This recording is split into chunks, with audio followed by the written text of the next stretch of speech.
Somos el mismo sol, la misma piel, alzando una bandera que se levanta por su Perú. Nos inspira tu geografía, tu historia, tu cultura. Tenemos la fuerza para seguir y la esperanza para ser mejores. Con todo el alma, soy la ciencia, letras, artes, soy universidad. Soy la fuerza, el corazón de mi Perú, soy universidad. Con todo el alma, soy la ciencia, letras, artes, soy universidad. Soy la fuerza, el corazón de mi Perú, soy universidad.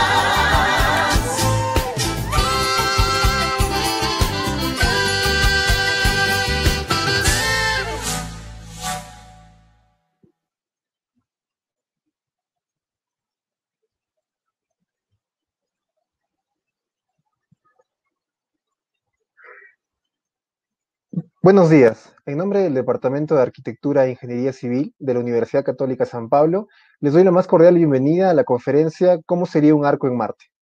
Una mirada al pasado, presente y futuro de un problema clásico. Estimados alumnos del Departamento de Arquitectura e Ingeniería Civil, les pedimos que llenen sus datos en el formulario de entrada que se colocará en el chat de esta plataforma. Iniciamos la conferencia invitando al ingeniero Cristian Málaga Chuquitaipe. El ingeniero Málaga Chuquitaipe es ingeniero civil, investigador y educador. Actualmente se desempeña como profesor asociado en estructuras en el Departamento de Ingeniería Civil y Medioambiental del Imperial College London en el Reino Unido. Su investigación abarca las áreas de ingeniería sismorresistente, dinámica aplicada, diseño en acero y madera y el desarrollo e implementación de sistemas de amortiguamiento pasivo y semiactivo. El ingeniero Málaga ha ganado varios premios, entre ellos el premio al mejor artículo de investigación de la Institución de Ingenieros Estructurales del Reino Unido, el premio TKHSIE de la Institución de Ingenieros Civiles y el premio Unwin del Imperial College London. Antes de incorporarse al Imperial como docente, Cristian trabajó en varios proyectos de infraestructura en Perú y actualmente desarrolla actividades de consultoría internacional de manera continua. Además, el ingeniero Málaga sirve en varios comités relacionados al desarrollo de códigos de diseño y la promoción de la práctica en ingeniería. Adelante, por favor.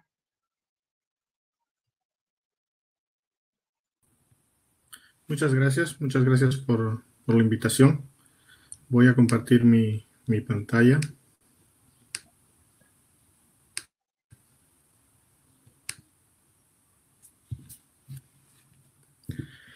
Sí, como les decía, muchas gracias por la invitación, por esta oportunidad de hablarles respecto de un tema que hemos venido desarrollando muy recientemente, la exploración de cómo sería un arco en Marte.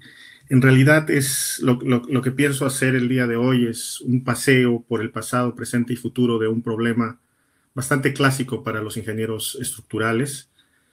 El arco es un elemento fundamental del diseño estructural, ¿no? Junto con las vigas, las columnas. Es uno de esos ingredientes básicos que nosotros los ingenieros estructurales utilizamos para construir edificaciones y otra serie de estructuras. El arco deviene luego en una bóveda, en un domo. Entonces, en nuestro entrenamiento como ingenieros estructurales o ingenieros civiles, nosotros nos enfrentamos muy tempranamente al análisis de las fuerzas internas dentro del arco, al análisis de la estabilidad del arco, ¿no? En el primero o segundo año de nuestra instrucción. Entonces, lo que planeo hacer hoy día es básicamente explorar cómo diferentes ingenieros a lo largo del tiempo han visto este problema de la estabilidad de los arcos y finalmente terminar con algunos de los trabajos más recientes que venimos haciendo. La parte original, digamos, de esta presentación ha sido desarrollada como parte del trabajo de grado de Thomas McLean en el Imperial College y en colaboración con la Universidad de Greenwich, con nuestros colegas Yorgos Campas y Nikos Kalapodis. Y la motivación en general es un poco dada por este nuevo ímpetu que tenemos por la exploración interplanetaria, por la exploración espacial, ¿no? Hacia finales de mayo nosotros veíamos con mucho entusiasmo cómo el SpaceX Falcon 9 despegaba llevando esta cápsula, ¿no? el Crew Dragon, a la Estación Espacial Internacional con 2 astronautas. Y el hito histórico marcado por este lanzamiento está en un lado porque vuelve a poner a la NASA, digamos, al frente de exploraciones tripuladas hacia el espacio, pero también porque marca uno de los primeros pasos de la exploración turística aeroespacial, ¿no? Con esta empresa SpaceX de Elon Musk, que trata de, digamos, popularizar un poco más la exploración espacial como una actividad turística. Sí, entonces, en realidad, muchos de ustedes pensarán que, y es lo que normalmente se entiende, ¿no? Que la era aeroespacial comenzó allá con el Sputnik, etcétera.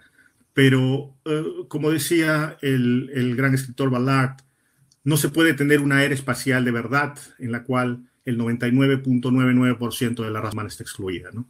Entonces, es en ese contexto de tratar de masificar un poco, por lo menos,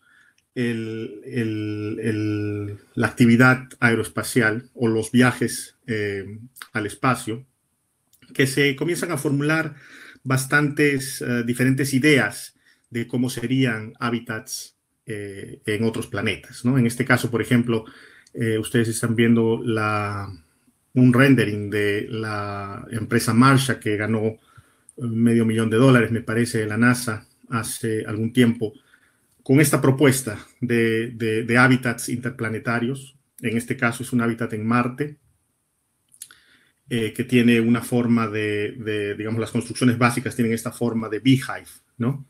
Que vienen siendo impresas en 3D. Ustedes notarán allá hacia el fondo un brazo robótico que viene imprimiendo estas estructuras en 3D. Y básicamente la idea es imprimirlo en función o en base a materiales locales, como la regolita, ¿no? Tratar de minimizar al máximo el transporte de materiales desde la Tierra, digamos. Entonces, las condiciones de diseño, digamos, en la Luna o en Marte son variadas y representan una serie de retos para el ingeniero civil o el ingeniero estructural.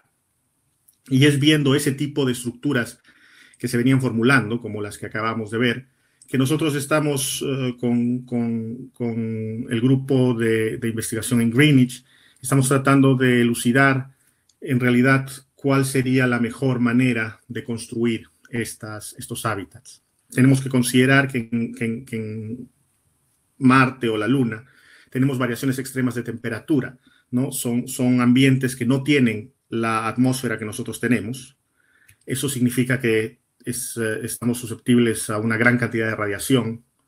La falta de atmósfera también genera una disminución en la presión, entonces tiene que haber una presión interna generada para poder acomodar a los seres humanos.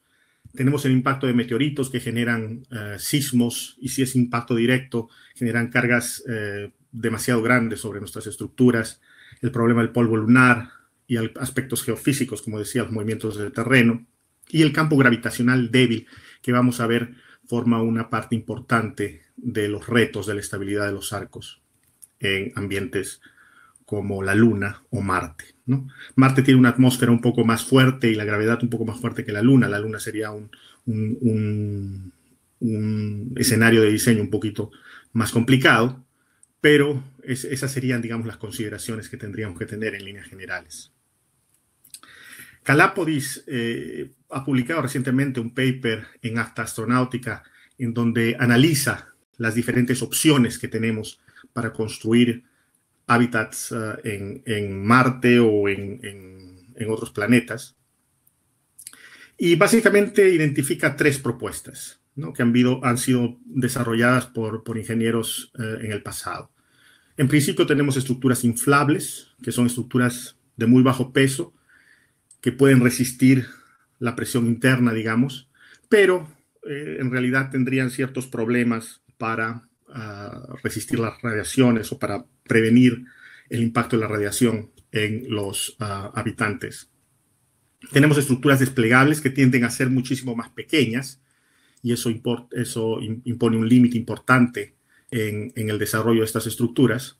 Y finalmente tenemos estructuras impresas, ¿no?, en 3D, que se asimilan bastante a lo que es el In Situ Resource Utilization, que básicamente trata de utilizar la regolita, ¿no?, extruida, compactada y extruida, para minimizar el transporte de materiales desde la Tierra y poder generar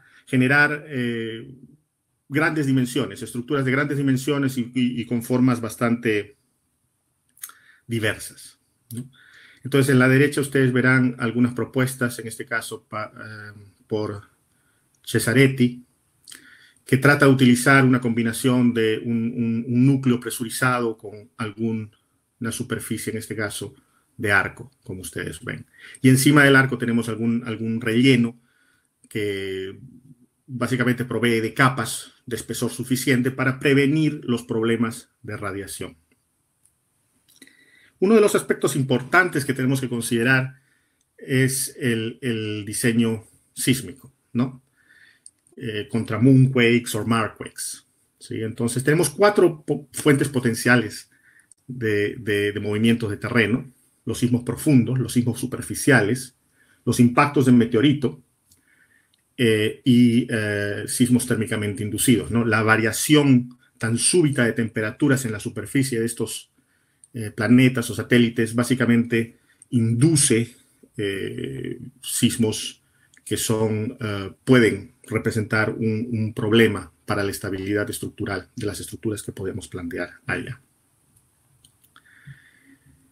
Entonces, lo que tratamos de hacer es comenzar a estudiar este problema desde el punto más fundamental, desde el elemento más básico, como les decía, que es este problema del arco. Y vamos a comenzar haciéndolo en 2 dimensiones.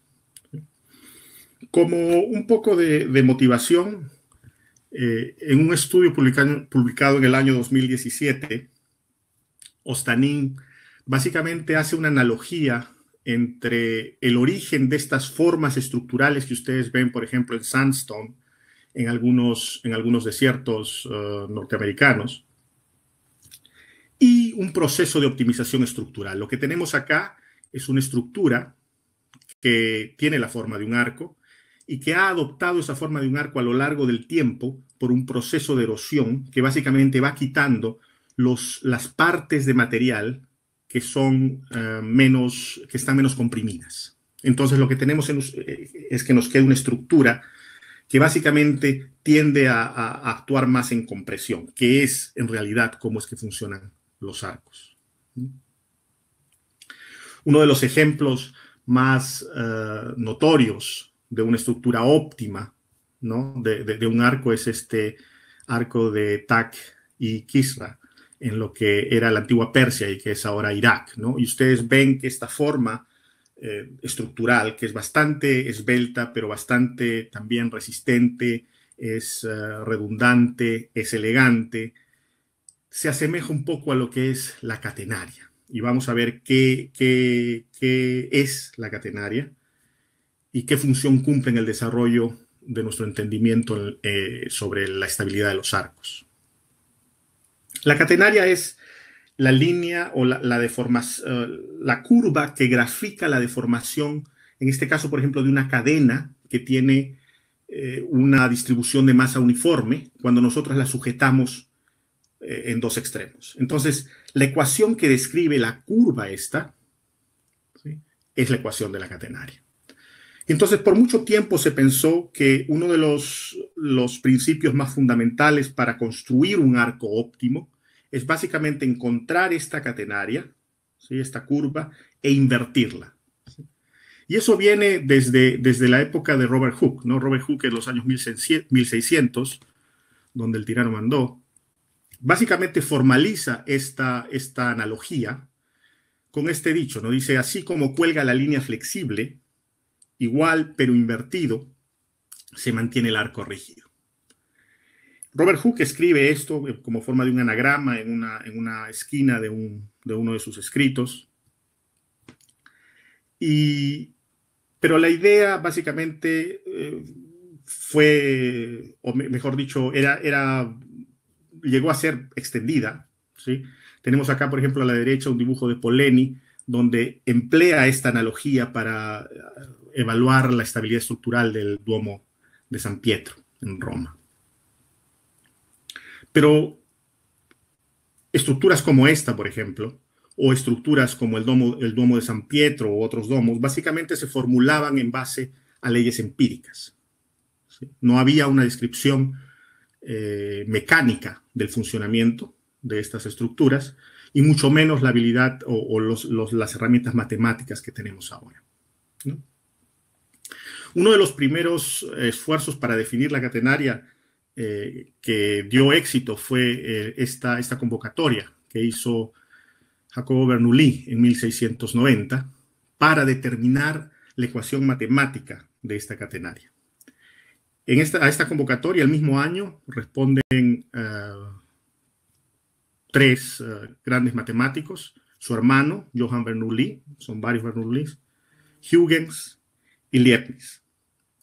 Y básicamente encuentran la descripción matemática de esta curva que está en la forma de un coseno hiperbólico, ¿no? Entonces tenemos la coordenada vertical, que va a ser y, va a ser una función de un coseno hiperbólico de la coordenada horizontal, que es x, ¿sí? Existen otras maneras de representar esta ecuación, pero esta es una de las más comunes. Y como les decía, en realidad en Oriente se utiliza un poco más formas parecidas a la forma catenaria, pero en Occidente muy poco. La mayor parte de la arquitectura occidental y europea utiliza arcos que no tienen la forma de catenaria, que son arcos generalmente semicirculares. Una de las excepciones es este Duomo de Florencia, en donde Filippo Brunelleschi utiliza, ¿no?, esta idea de la catenaria para desarrollar un duomo que es básicamente estable y eficiente. Pero, como les venía diciendo, la mayor parte de la arquitectura europea, y luego, por transporte, la arquitectura, digamos, latinoamericana también, del periodo colonial, utiliza estos arcos semicirculares, ¿sí?, para proveer estabilidad estructural. Entonces, tratando de formalizar un poco la idea esta de la estabilidad estructural de un arco en función de esta fórmula matemática de la catenaria, es que Heyman, por ejemplo, propone su teorema de la seguridad, ¿no? Y para hacer esto utiliza tres suposiciones que Pierre Couplé ya había formulado muchos años antes, ¿no? En principio asume que hay una nula resistencia a la tracción. Heyman está analizando la estabilidad estructural de arcos de mampostería, de piedra, en donde asume que la resistencia a la compresión es infinita, pero la resistencia a la tracción es nula. Y también asume que no hay deslizamientos entre las diferentes unidades de mampostería o busoirs. Entonces, formula este teorema que dice que si se encuentra una línea de empuje que esté en equilibrio con las cargas externas y que se encuentra totalmente incluida dentro del arco, entonces la estructura es segura. ¿Y qué es una línea de empuje? Una línea de empuje representa los puntos de aplicación de las fuerzas de empuje resultantes a lo largo de este arco, ¿no? Entonces las cargas axiales que van formando este arco en compresión, esa línea de empuje, si encontramos una línea de empuje que esté en equilibrio con las cargas extremas, básicamente el peso, y si existe algún relleno, entonces se encuentra que este arco es estable. Pero continúa diciendo que cualquier línea en equilibrio con las cargas extremas externas que se encuentre totalmente dentro del arco es suficiente para asegurar su estabilidad. Y es ahí donde comete un pequeño error. Entonces, desde esa época más o menos, o un poco quizás bastante antes también, lo que se trataba era de buscar esta línea, ¿no? Y ver si es que se encontraba dentro de los límites de mi arco, y de esa manera evaluar la estabilidad. Entonces Heyman articula lo que muchos ingenieros ya creían, que si podían hacer pasar una catenaria dentro de un arco, este arco era estable. Sin embargo, Heyman en sus elucubraciones pasa por alto los desarrollos de Milankovitch, probablemente no los conocía. Milankovitch, el gran ingeniero serbio, articula un estudio bastante riguroso de cuál es la línea de empuje, qué describe esta línea de empujes para arcos semicirculares, y adopta un sistema de coordenadas polares y de verdad lo resuelve por dos métodos, un método de equilibrio macro y también utilizando el cálculo diferencial. Y encuentra esta ecuación. Esta ecuación describe la línea de empujes en un arco semicircular. R viene a ser en esta ecuación el radio, T es el espesor del arco, ¿sí? El espesor del arco, y tenemos en función del ángulo phi, que en este caso vendría a ser medido desde la vertical, ¿no? Este ángulo phi. Y ustedes se darán cuenta que esta no es la ecuación de la catenaria. Entonces Milankovitch, en su solución rigurosa del problema, básicamente encuentra que la catenaria no es necesariamente la forma que describe la línea de empujes en un arco semicircular. Posteriormente viene Makris, profesor Makris, con Alex Alexakis, y en el 2013-2014 publican una serie de artículos en donde demuestra que esta línea catenaria en realidad no es físicamente admisible, ¿sí? Y no solo eso, sino que ahora utilizando otro sistema de coordenadas, ellos utilizan un sistema de coordenadas ortogonales, ¿sí? Encuentran, o cartesianas, encuentran esta otra ecuación para describir la línea de empujes en este arco. Y resulta que esta ecuación, que también es rigurosa y correcta, no describe la misma línea que la ecuación de Milankovitch. Existe una cierta diferencia entre las dos. Y existe toda una familia infinita de curvas en medio de estas dos que satisface los criterios de estabilidad. Entonces nosotros lo que hicimos es básicamente utilizar un método numérico. Hemos participado en un análisis analítico de arcos parabólicos que no voy a describir ahora, pero voy a describir el método numérico que empleamos, ¿no? Para resolver la pregunta de si determinado arco es estable o no, lo que vamos a hacer es separarlo en Boussoirs, ¿sí? Y vamos a analizar las cargas, vamos a básicamente establecer equilibrio y dibujar esa línea de empuje. Es un poco más complicado que eso para asegurar estabilidad y eficiencia, pero básicamente el concepto es ese. Entonces, nosotros nos fijamos en el polígono de fuerzas que se puede construir para representar el equilibrio. Si tenemos vendría a ser un Boussoir de un arco. Estas fuerzas, esta línea negra, vendría a ser la línea de carga, que representa la magnitud y la dirección de las fuerzas resultantes que actúan en el centroide del Boussoir. Si solo tenemos peso, entonces solo tenemos este W acá y esta línea termina siendo vertical. Si tenemos alguna carga horizontal, como la de un sismo, entonces se va a inclinar. Después podemos definir un polo, que puede estar dado por estas coordenadas X y Y. Y si unimos el polo con las líneas, los vértices de la línea de carga, entonces podemos determinar la magnitud y la dirección de la resultante, la magnitud y la dirección del resultante de las fuerzas de empuje. Y en base a eso, definir nuestra línea de empuje. ¿Sí? Entonces, eso lo hacemos para arcos. En este caso, estoy presentando una figura para un arco de 6 Boussoirs, pero obviamente nosotros discretizamos el arco en cientos de Boussoirs para tener una línea muchísimo más continua. Recordemos que la línea de empuje es admisible, es el locus geométrico de los puntos de aplicación de estas fuerzas de empuje. Entonces acá, en este video, básicamente tenemos el concepto. Primero, estimamos las reacciones utilizando el principio de trabajo virtual. Después construimos este polígono de fuerzas a la derecha y ustedes ven cómo estamos iterando la posición del polo hasta poder encontrar esta línea de empujes admisible.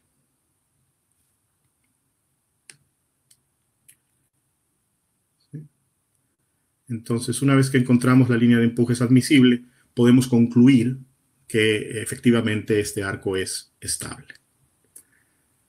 Ahora, cuando nos preguntamos cómo sería un arco en Marte, en realidad lo que nos estamos preguntando es cómo sería cuál sería el espesor mínimo de un arco en Marte. Porque es un problema de espesores mínimos, es un problema de formas eficientes. Debido a la escasez de recursos y a toda la serie de retos que nos ocupan en la exploración de hábitats interplanetarios. Entonces, si queremos resolver este problema del espesor mínimo de un arco, podemos nuevamente regresar a la historia y vemos que Couplé en 1730 asume, ¿no?, una distribución del mecanismo de falla. ¿Qué es lo que pasa, no? Lo que pasa es que esta línea azul, por ejemplo, representa una línea de empujes, la que estábamos hablando antes. Si nosotros comenzamos a reducir el espesor del arco, va a llegar un momento en que esta línea de empuje va a ser tangente a el extra 2 y el intra 2 del arco, en unos puntos que van a indicar la capacidad de rotulación en esas zonas, ¿no? Entonces, se puede formar un mecanismo. Estamos hablando de un análisis límite.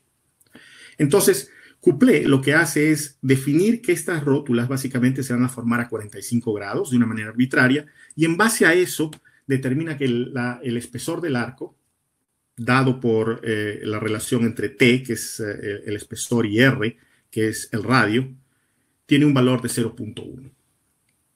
Milankovitch, con su análisis riguroso, en realidad encuentra que este ángulo es 35 grados y que por lo tanto la relación TR es 0.175. Heyman, el profesor de Cambridge, del que habíamos hablado antes, aparentemente sin estar al tanto del trabajo de Milankovitch, también trata de resolver el problema de una manera geométrica, pero llega a una solución equivocada y llega básicamente a 32 grados con un T sobre R de aproximadamente 0.16. Y esta relación es la que normalmente hasta la fecha es adoptada por muchos ingenieros. Incluso su concepción de la catenaria también es todavía adoptada por muchos ingenieros, sobre todo en la península ibérica, ¿no? Entonces, el algoritmo que nosotros habíamos tenido puede ser muy fácilmente adaptado para encontrar el espesor mínimo de un arco. Básicamente, comenzamos a reducir el espesor del arco y tratar de encontrar el espesor mínimo que me permita encontrar una línea de empuje realizable de tal manera que mi arco sea estable. Y como quiera que es un procedimiento numérico en donde estamos discretizando el arco por bastantes voussoirs, ¿no? Entonces podemos muy fácilmente adoptar cargas laterales, etc.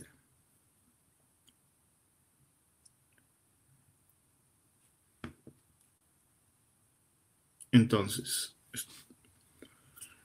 hacemos esto y hacemos esto para diferentes arcos, ¿sí? En este caso, por ejemplo, tenemos un arco semicircular. La relación de aspectos de R, que es el radio, y S, que viene a ser la luz que cubre este arco, está dada por C. En este caso, en el eje vertical, por ejemplo, de estos gráficos tenemos la relación de aspecto de esbeltez, digamos, el grosor del arco dividido entre el radio.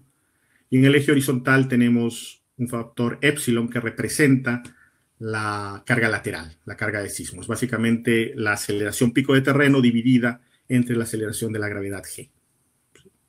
Es un parámetro adimensional. Y comparamos nuestra solución, ¿sí?, en este gráfico con la solución analítica de Macris y Alexakis del 2014 y ustedes ven una solución perfecta. Conforme vamos incrementando la carga lateral, obviamente nuestro espesor requerido viene siendo más y más grande también, ¿no? De la misma manera, nosotros comenzamos en cero, básicamente solo cargas verticales, a ubicar los ángulos de rotura, los que forman el mecanismo de falla, y conforme vamos incrementando, vamos notando que estos ángulos básicamente se van incrementando. Tenemos un desplazamiento contrario al movimiento de las agujas del reloj, entonces el mecanismo de falla también va cambiando.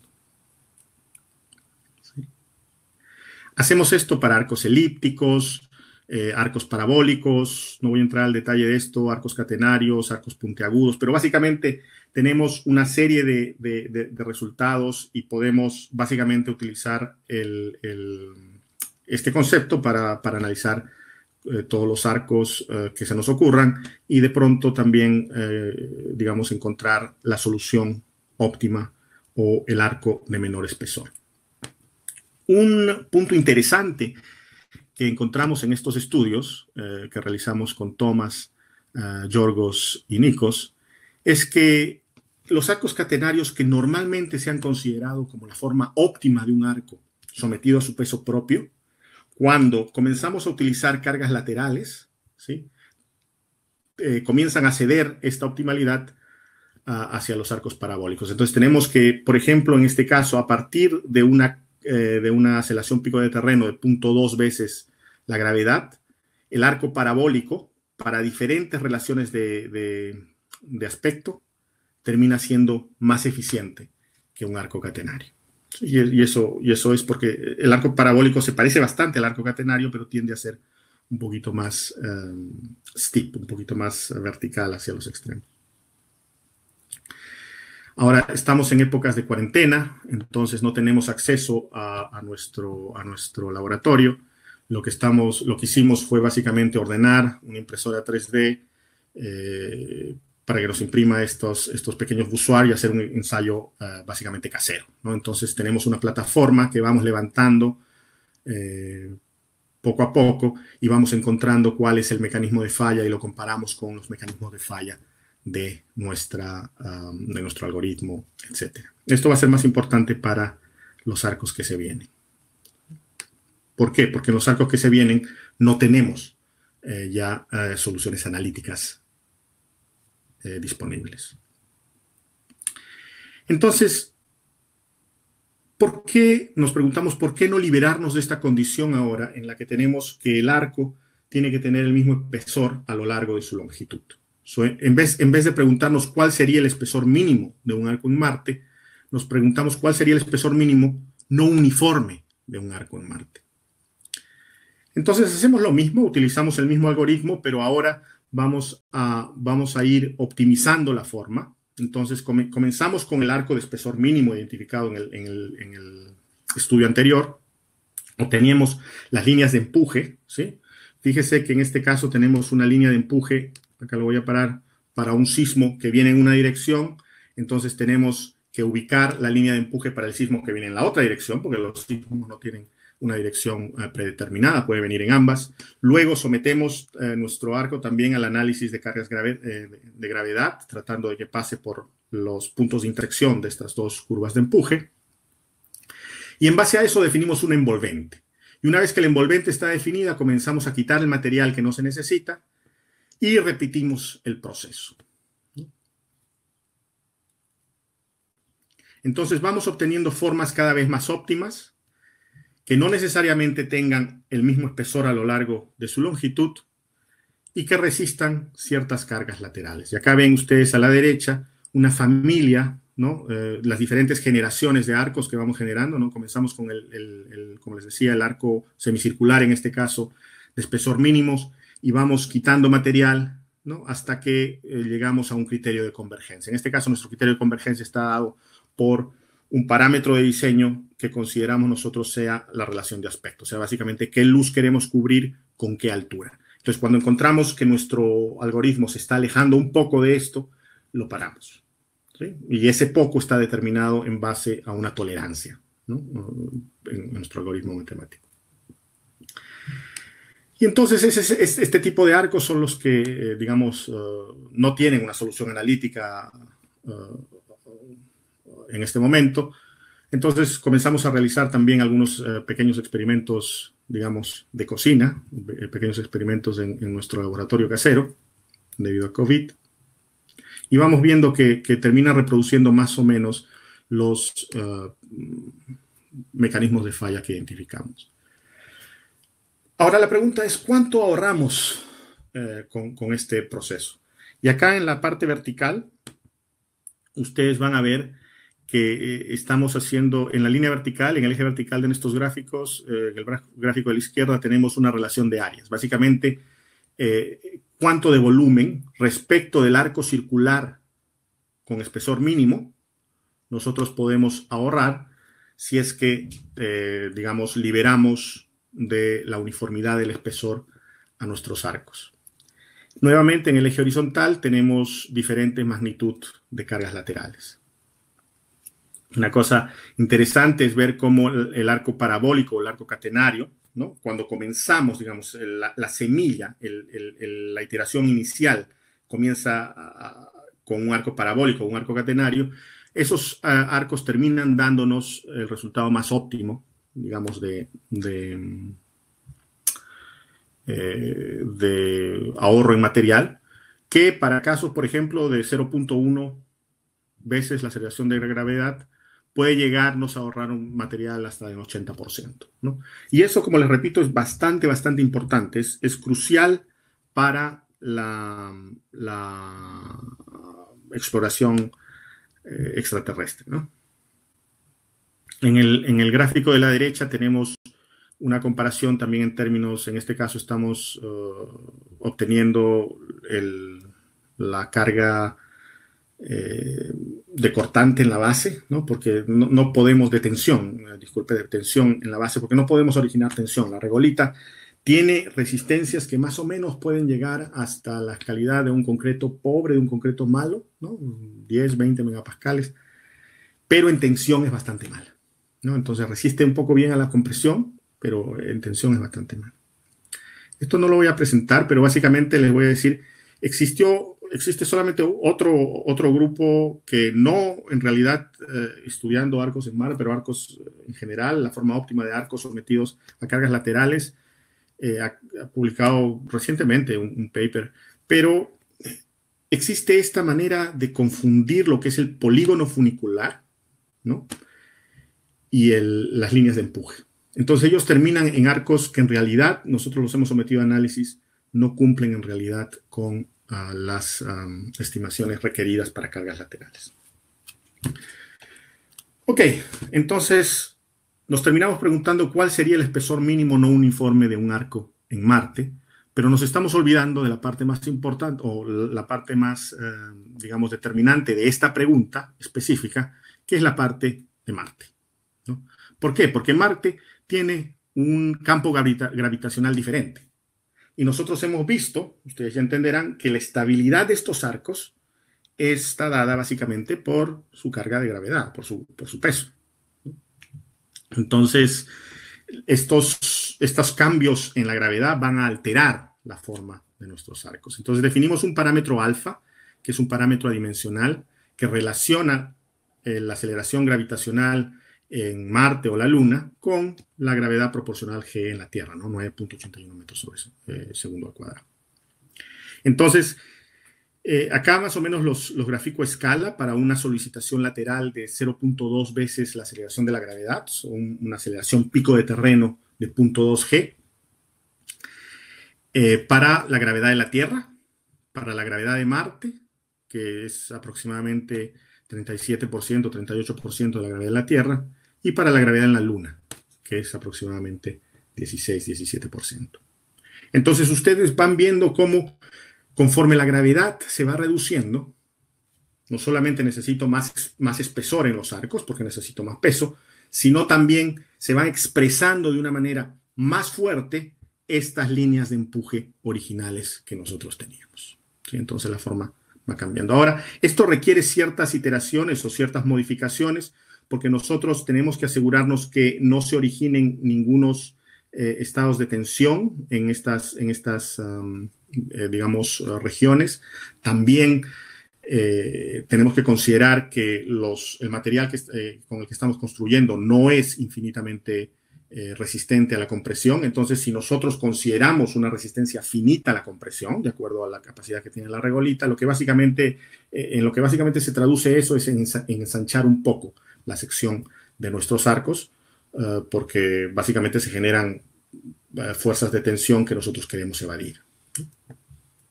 Entonces, eso es lo que vamos haciendo.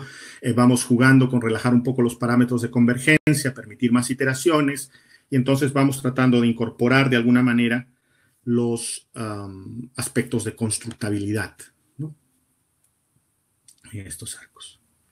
También consideramos las cargas verticales, ¿no?, porque en muchas zonas estos espesores van a ser menores, digamos, a 1 metro o 1,5 metros o 2 metros, que es lo requerido para tener cierta protección contra la radiación en esos ambientes de poca atmósfera, ¿no? Entonces tenemos que considerar las cargas de relleno y vamos generando una familia de arcos para diferentes tipos de solicitaciones, etcétera, ¿no?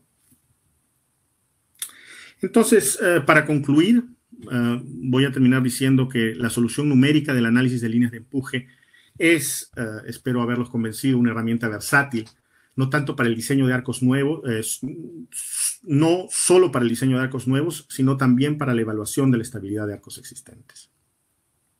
Hemos descubierto muy interesantemente que los arcos parabólicos son más eficientes que los arcos catenarios en zonas sísmicas, cuando tenemos cargas laterales. Y estamos comenzando el desarrollo de una metodología basada en principios fundamentales de la mecánica estructural y también el desarrollo de herramientas computacionales necesarias que nos van a permitir en un futuro enfrentar el diseño de arcos óptimos con un mínimo uso de material sometidos a cargas laterales para diferentes campos gravitacionales que puedan ser usadas aquí en la Tierra, en la China o en Marte. Muchas gracias. Acá tengo algunas referencias que son las publicaciones que están por venirse en este tópico, incluyendo este paper de Campas, Kalapodis, MacLean y su servidor, que básicamente establece un análisis límite de arcos parabólicos de una manera analítica, ¿no? Muchas gracias.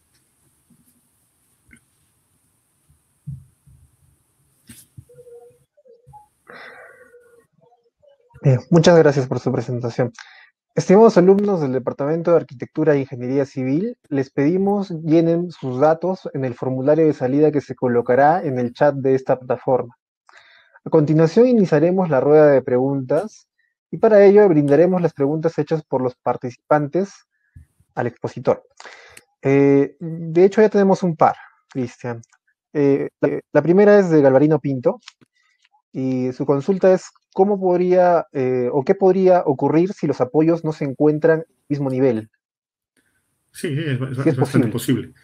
Es algo que también puede ser incorporado de una manera bastante fácil en el algoritmo, básicamente definir la forma con un desnivel. El empuje o la línea de empuje va a variar, pero en líneas generales, digamos, los principios expuestos y las formas arquetípicas, digamos, desarrolladas, van a más o menos mantenerse similares, ¿no? Los principios son los mismos, pero las formas van a ser bastante similares, ¿no? Bien. Otra pregunta es de Henry Ortega, que dice, ¿cómo podría ser parte, o que, bueno, supongo que se refiere, qué tendría que hacer para ser parte de la construcción de estructuras en Marte? ¿Qué tendría que ser? No entendí la pregunta. ¿Cómo podría él ser parte de este equipo, ¿no? O de hacer una investigación, supongo, o de participar de la construcción de estructuras en Marte? O sea, me imagino si se refiere, si han visto ahí si hay un protocolo o algo. No, los análisis, para ser, digamos, sinceros, son bastante especulativos en este momento. Existen, digamos, bastante interés sobre todo de entidades comerciales ahora, ¿no? SpaceX, Virgin, que tratan de impulsar el turismo aeroespacial.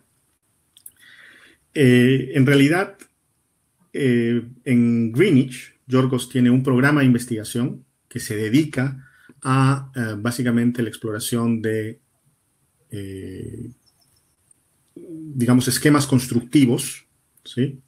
Para estructuras en Marte. Ahora en septiembre va a haber estén atentos, ahora en septiembre va a haber un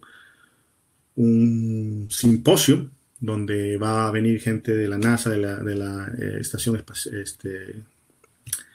de la Agencia Espacial Europea, etcétera, a presentar, digamos, los avances en esta área, en donde también vamos a participar nosotros. Entonces, yo voy a compartir el link cuando tan pronto lo tenga disponible, pero los esfuerzos, digamos, para exploración extraplanetaria están básicamente concentrados en Greenwich. Lo que nosotros estamos haciendo desde el Imperial es proveer, digamos, un poco de la expertise en la mecánica estructural. Y si está interesado en desarrollar investigación en cualquiera de esos aspectos, me escribe un email. Yo he puesto el email, voy a volver a compartir acá. Se ve voy a volver a compartir mi pantalla para que ustedes vean. Me escriben a ese email y podemos coordinar. Sí, muy gustoso de tener investigadores peruanos en mi equipo. Bien, hay unas preguntas más. Eric Miranda pregunta si estos arcos fueron diseñados pensando en los fuertes vientos que se producen. No hemos considerado vientos en términos de interacción fluido-estructura, si es que a eso se refiere, ¿no? O sea, lo que hemos considerado es una carga lateral equivalente. Al momento no estamos haciendo, o sea, lo que he presentado acá no involucra un análisis dinámico per se, es un análisis estático equivalente, ¿no? Pero nos ofrece la primera etapa, digamos, de formalización de estos conceptos de formas de arco en lugares de baja gravedad, ¿no? La siguiente etapa que estamos comenzando es básicamente hacer modelos en elementos finitos muchísimo más refinados, en donde vamos a comenzar a incluir poco a poco estos otros aspectos, ¿no? Incluidos las diferencias térmicas, por ejemplo, que son importantísimas, las cargas de viento, etc. No podemos incluir, lo que no podemos incluir, me parece hasta el momento, es básicamente mi información preliminar, ¿no? Pero son las cargas de impacto de meteoritos directos. Lo que podemos incluir son cargas de impacto de meteoritos a una distancia determinada que generan un sismo, pero un impacto de meteorito directo yo creo que es algo para lo cual va a ser difícil, si no imposible, diseñar por el momento. Se hizo, de Marcelo Verolati, se hizo una evaluación de los métodos gráficos analizados por Antonio Gaudí en la Sagrada Familia. Claro, Gaudí hace uso de arcos catenarios. De los arcos catenarios, hace uso de esta analogía de las digamos, cadenas que están colgando o los pañuelos que cuelgan para después, ¿no?, invertirlo y tener una forma estable en compresión. Gaudí también, digamos, considera estos límites de arcos mínimos un poco equivocados que teníamos antes, pero en realidad lo que sucede es que la diferencia entre el arco catenario en sí y el arco, digamos, de la línea de empuje o la ecuación que define la línea de empuje y la línea de la catenaria es pequeña. Entonces, sí se puede utilizar todavía el concepto de la catenaria como una línea de empuje que indique estabilidad estructural. Lo que pasa es que formalmente, rigurosamente, no es correcto, ¿sí? Lo que pasa es que conforme cambiamos de este problema de una dimensión, que es el problema de la cadena colgante, a un problema de dos dimensiones, vamos a tener que esta línea ya no es una línea de pura compresión y se generan esfuerzos de corte, por ejemplo. Eso lo ha probado Nikolic hace como 2 años. Entonces lo que sucede es que esta línea catenaria no es una línea físicamente admisible de empujes. Pero la diferencia, como les decía, es mínima, ¿no? Ahora, el principio, en realidad, este principio de utilizar las líneas de empuje para determinar la estabilidad de arcos y otras estructuras de cáscara es un principio bastante utilizado, ¿no? O sea, Gaudí de una manera, digamos, más intuitiva, es quizás uno de las, nos ofrece quizás una de las expresiones más atractivas y más impresionantes del uso de este principio, ¿no? Nosotros no hemos analizado particularmente sus estructuras, pero sí, eso es un caso muy emblemático del uso de líneas de empuje y de hanging chains para la producción de estructuras estables, ¿no? Bien, leeremos algunas más. Vladimir Ilaquita pregunta si los esfuerzos debidos a cambios volumétricos por la variación súbita de las temperaturas afectaría o cómo afectaría la estabilidad de estos arcos. Claro, eso va a requerir bastante más análisis experimental.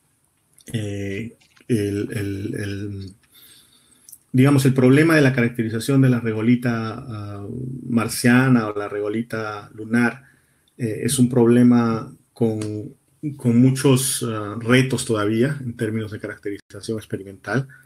Existen varios estudios con símiles, ¿no? Básicamente se producen suelos, ¿no? Que son modelos de regolita marciana, regolita lunar acá. Entonces, los análisis que yo he presentado no incluyen cambios térmicos severos, ¿sí? Lo que sucede con un cambio térmico es que origina esos cambios volumétricos, y si nosotros estamos restringiendo la expansión de nuestras estructuras, ¿no? Cuando se dilatan o se contraen, estamos restringiendo la deformación, lo que generan son esfuerzos internos, ¿no? Y estos esfuerzos internos que pueden ser, digamos, pueden alcanzar niveles de tracción que básicamente agrietan nuestra estructura y pueden comprometer su estabilidad estructural. Entonces es importante considerar eso. Yo creo que al momento la barrera más importante que tenemos ahorita es tratar de clasificar, de caracterizar el comportamiento de la regolita bajo esas condiciones, ¿no? Existen datos digamos, no es el único problema, ¿no? Existen datos, por ejemplo, datos significativos e importantes de sismos, por ejemplo, en la Luna, o incluso ahora con la última misión a Marte. Pero incluso con estos datos es difícil al momento tratar de definir, digamos, un esquema como el que tenemos acá en la Tierra, ¿no? Donde podemos emplear herramientas bastante más sofisticadas para determinar la amenaza sísmica local, ¿no? La caracterización incluso de la amenaza sísmica en hábitats extraterrestres es complicada al momento. Entonces hay bastantes incertidumbres, es un área bastante joven, pero es un área bastante interesante, creo yo. Bien, una pregunta de Angie Vargas dice, ¿qué software le puede ayudar a modelar e iterar estas dimensiones de los arcos? Nosotros hemos creado nuestro software en MATLAB, pero se puede utilizar cualquier otro software, ¿no? Python o lo que sea. La idea al final es tratar, lo que hemos hecho con el software es un análisis bastante sencillo de líneas de empuje, ¿no? Pero la idea es incorporar análisis más avanzados con elementos finitos de manera continua, digamos, o otro tipo de elementos, para lo cual puedes utilizar, ¿no? Nosotros planeamos utilizar Abacus, por ejemplo, pero ustedes pueden utilizar Abacus, Diana. En realidad, esas son herramientas, ¿no? Y todas las herramientas tienen sus pros y sus contras, pero se pueden utilizar muchas de ellas. Bien, Jairo Esteban, bueno, resalta el uso de arcos sobre otros elementos más comunes y pregunta, hablando de arcos en Marte, sobre la construcción de arcos, si son articulados o no articulados, debido a que en su análisis, bueno, esto influencia, ¿no? Sí.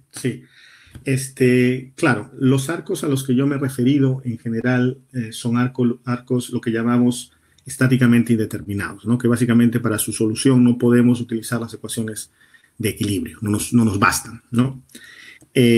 Entonces, el análisis límite lo que hace es mirar hacia el punto antes de colapso, ¿no? Cuando se forma el mecanismo de falla, y entonces defino yo cuál es mi estado de estabilidad en base a tomarle un snapshot al arco antes de que comience a fallar, ¿no? Cuando se forman estas articulaciones.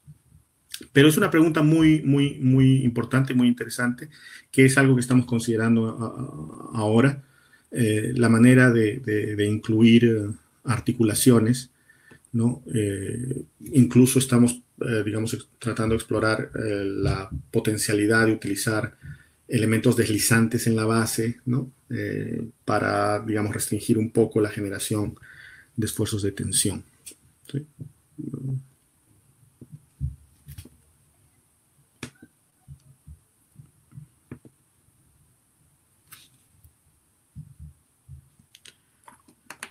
¿Se fue? A ver, ahora sí me escucho, creo. Otra pregunta sí, es si es que es posible usar los materiales propios de Marte para poder construir estos arcos. Los materiales propios. Cuando me refiero a regolita, me refiero al suelo marciano, ¿no? El suelo que se encuentra, digamos, no solidificado en la parte superior. Y la manera en la que nosotros estamos ideando hasta el momento es básicamente compactarla, ¿no? Y generar, se puede, Nakamura, por ejemplo, hay investigadores que han desarrollado, digamos, ladrillos con este tipo de regolita, ¿no? Lo que nosotros estamos pensando es básicamente utilizar un esquema de impresión en 3D más convencional, en donde se van imprimiendo capa por capa. Pero esta es una consideración importantísima. Si es que algún día vamos a terminar construyendo algo en Marte o en la Luna, va a tener que ser con recursos propios, ¿sí? del sitio, digamos, con materiales que encontremos allá. Podemos transportar una cantidad muy limitada de materiales de la Tierra allá, pero es algo que debemos evitar a todo costo, ¿no? Entonces, la idea de utilizar shells, de utilizar arcos, de utilizar este tipo de estructuras es básicamente porque se prestan de una manera bastante natural a esta impresión en 3D con suelo marciano, ¿no? Es lo que me refería a la regolita. Bien, Alejandro Silla consulta, si se hizo alguna estimación de cuánto podría costar construir uno de estos arcos y o si se ha estimado el tiempo de vida útil de los mismos. No a las dos. Todavía no hemos hecho ninguna estimación de costos. En términos de vida útil, la única aproximación que hemos estado discutiendo con algunos colegas sismólogos es qué tipo de aceleraciones, digamos, serían equivalentes a la aceleración de diseño. ¿Para qué tipo de aceleraciones laterales, digamos, tenemos que diseñar? Pero como les digo, todo es trabajo en progreso. Hasta el momento es parte de una discusión muy acalorada que tenemos todavía. No hemos encontrado la solución. Bien, estamos llegando a las últimas preguntas. Joel Machaca consulta si los prototipos que se prepararon, bueno, me imagino que se refiere con tierra marciana, están preparadas para problemas también ambientales. Claro, en realidad, si es que esto se va a llevar de alguna manera a la realidad, es un número muy grande de consideraciones las que tenemos que tener, ¿no? Yo me he basado solamente en la parte estructural, pero tiene mucha razón. Hay que considerar los problemas ambientales, los problemas de presurización interna, el reciclaje, ¿no? de fluidos, etcétera. Es algo que al momento no he considerado. Yo básicamente estoy viendo este problema desde mi esquina, que es la esquina de la ingeniería estructural, pero es un problema multi- y transdisciplinario, ¿no? Ahora en el Imperial se está formulando un nuevo curso como parte de esta reorganización que tenemos de nuestros cursos, y va a haber un curso específico en donde se va a agrupar a bastantes alumnos de diferentes carreras tratando de resolver el problema de cómo generar hábitats sostenibles y vivibles, digamos, en Marte. Así que es parte de una discusión que tenemos. Bien. Otra vez Alejandro Silla consulta desde su punto de vista ¿no? ¿Qué tan cercano ve usted la construcción en Marte, de estos arcos en Marte? O la construcción en general, me imagino. No, no tengo idea. No sé. No sé. No, no te podría decir. Todo lo que diga es tan cierto como falso. Bien, finalmente Jairo Esteban consulta si se hizo un análisis del puente Salginatobel en Suiza. Dice que a pesar de un arco se realiza un análisis estáticamente determinado y no usa la teoría de la elasticidad. Se refiere a hacer una analogía con los arcos de Marte. No hemos analizado el puente en mención. Claro, el puente en mención creo que tiene una articulación en la parte central, ¿no? Pero no hemos analizado ese puente. Bien, entonces de esta forma hemos culminado las preguntas. Agradecemos su gentil asistencia, ingeniero Málaga Chuquitaipe. Y bien, en nombre del Departamento de Arquitectura e Ingeniería Civil de la Universidad Católica San Pablo, les agradecemos su gentil asistencia. ¿Sí? Tengan todos un buen día. Muchas gracias a todos. Cuídense.